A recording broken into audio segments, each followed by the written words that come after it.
जी बिल्कुल, यूँ तो इंसान पर अल्लाह ताला की नेमतों का शुमार करना मुहाल है, मगर सबसे बढ़कर जो एहसान अल्लाह ताला ने इंसान पर और पूरी कायनात पर फरमाया है, वो अपने माबूद हज़रत मोहम्मद मुस्तफ़ा सल्लल्लाहु अलैहि वसल्लम अशरफुल नास को आलम दुनिया में माबूस बनाकर भेजा है। 1400 साल पहले 12 रबीउल अव्वल को अरब के रेगिस्तानों में ऐसी बहार आई जिससे 400 फैली जुल्मत छुट गई। हर ज़रे पर नूर ही नूर, ज़मीन शादाब हो गई, फ़िज़ाएँ महकने लगी। आज 12 रबीउल अव्वल की रात मुल्क भर की तरह भवाना, जामियाबाद, अमीनपुर, बंगला के चकूक को बरकरी कमकमों के साथ सजाया गया है।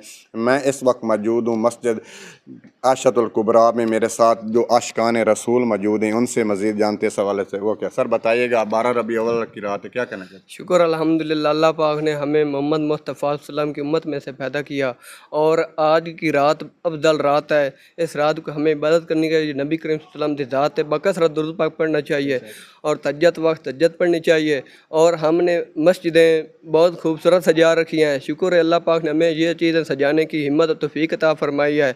और 12 रबीउल अव्वल का महीना है, कल इंशाअल्लाह 12 रबीउल अव्वल का दिन है। हम जुलूस भी निकालेंगे और बाढ़ शाड़ कर मैं दोस्तों साथियों मुसलमानों को सबको दावत देता हूँ कि इसमें शामिल होकर शिरकत फरमाइए और दुआएं कीजिए अपने लिए। अगले दिन जितने भी हमारे ज़िंदगी के हैं वो आसान गुजरें।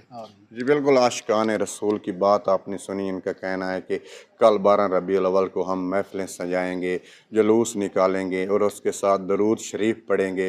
आएँ आप सब मिलकर ये जश्न मिलादुन नबी में हिस्सा लें। नबी पाक की वलादत बासादत का महीना है जी।